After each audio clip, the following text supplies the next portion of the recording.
নমস্কার বন্ধুরা, তোমরা সবাই কেমন আছো? আশা করি তোমরা সবাই ভালো আছো। আজকে আমরা WBSSC সেকেন্ড SLSTর 9-10-এর যে ডকুমেন্টস ভেরিফিকেশন হচ্ছে সেটা নিয়ে কিছু কথা বলবো।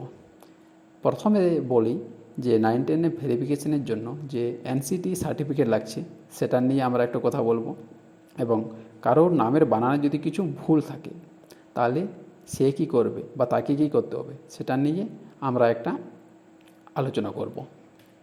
প্রথমেই দেখি কারোর নামের বানানে যদি কিছু ভুল আছে, কিংবা কারোর নামে মনে করো কুমার আছে কিন্তু একটা ডকুমেন্টে ওর কুমার আছে এবং আরেকটা ডকুমেন্টে ওর নামের সঙ্গে কুমার নেই, কিংবা এমনও হতে পারে কোনো একটা ডকুমেন্টে ওর নামে চন্দ্র আছে এবং আলাদা একটা ডকুমেন্টে ওর নামে চন্দ্র নেই। তাহলে সে কী করবে? তাকে প্রথমে যে কাজটা করতে হবে, প্রথমে সামনাসামনি যে কোনো একটি কোর্টে গিয়ে কোনো একটি উকিল মহাশয়কে দিয়ে ফার্স্ট ক্লাস ম্যাজিস্ট্রেটের একটা অ্যাফিডেভিট বানাতে হবে। অ্যাফিডেভিটে যাতে পরিষ্কারভাবে লেখা থাকে যে তোমার এই ডকুমেন্টে কুমার আছে এবং এই ডকুমেন্টে কুমার নেই, কিংবা তোমার এই ডকুমেন্টে চন্দ্র আছে এই ডকুমেন্টে চন্দ্র নেই। তোমাদের নিজস্ব যে প্রবলেম, সে প্রবলেমটা তোমরা উকিলবাবুকে বলবে, সে নিজের মতো করে একটা অ্যাফিডেভিট টাইপ করে দেবে এবং সেটা ফার্স্ট ক্লাস ম্যাজিস্ট্রেটকে দ্বারা সাইন করাবে এবং সেই অ্যাফিডেভিটটা তোমরা নিজের কাছে রাখবে, যাতে তোমরা পরে কোনো সমস্যায় না পড়ো। মনে করো তোমরা ডকুমেন্টস ভেরিফিকেশনে গেছো এবং সেখানে তোমাদেরকে বললো যে নাম তো মিসম্যাচ আছে, তাহলে সেই সময় যাতে তোমরা এই অ্যাফিডেভিটটা দেখাতে পারো। ঠিক আছে, যদি অ্যাফিডেভিটটা দেখাতে পারো তাহলে তোমাদের কোনো সমস্যা হবে না। সেটার জন্য সেফ সাইডের জন্য নিজেরা কারো যদি বানানে ছোট্টখাটো ভুল থাকলেও তোমরা একটা অ্যাফিডেভিট বানিয়ে নিও। ঠিক আছে, এবার যে সেকেন্ড টপিক হলো সেটা হলো NCT সার্টিফিকেট নিয়ে। NCT সার্টিফিকেট নিয়ে বিভিন্ন মানুষ বিভিন্ন রকমের কথা বলছেন।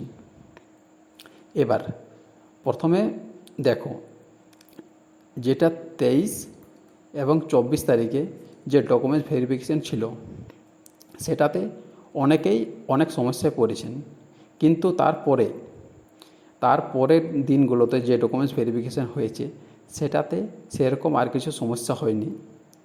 তোমাদের যে এই 3 পাতার কি 2 পাতার যে সার্টিফিকেটটা আছে, বিভিন্ন কলেজের বিভিন্ন, কারো 3 পাতার কারো 2 পাতার যে সার্টিফিকেটটা আছে, এটাতে কাজ হয়ে যাচ্ছে। ঠিক আছে, এটাতে কাজ হয়ে যাচ্ছে, কোনো সমস্যা হচ্ছে না। তো তোমরা এই যে সার্টিফিকেটটা তোমাদেরকে আশা করে কলেজ থেকে দিয়ে দিয়েছে, কিংবা যদি না দেয় তোমরা খুব শীঘ্রই কলেজ যাও, কলেজ থেকে এইটা কালেক্ট করে ওটাতে সিল আর সাইন করিয়ে নিয়ে আসো।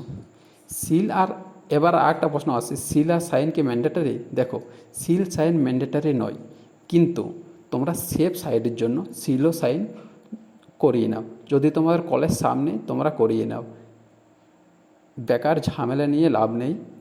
যদি তোমাদের কলেজ সামনে হয় তোমরা করিয়ে নাও, কিংবা তোমাদের হাতে যদি সময় আছে তোমরা সিল সাইন করিয়ে নাও।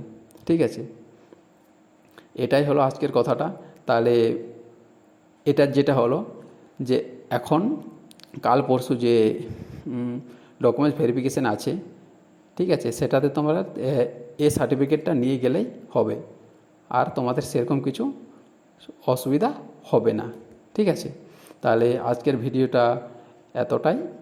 তোমাদের যদি ভিডিওটা ভালো লেগে থাকে লাইক করো, কমেন্ট করো এবং চ্যানেলটা একটু সাবস্ক্রাইব করে দাও। ঠিক আছে, থ্যাংক ইউ।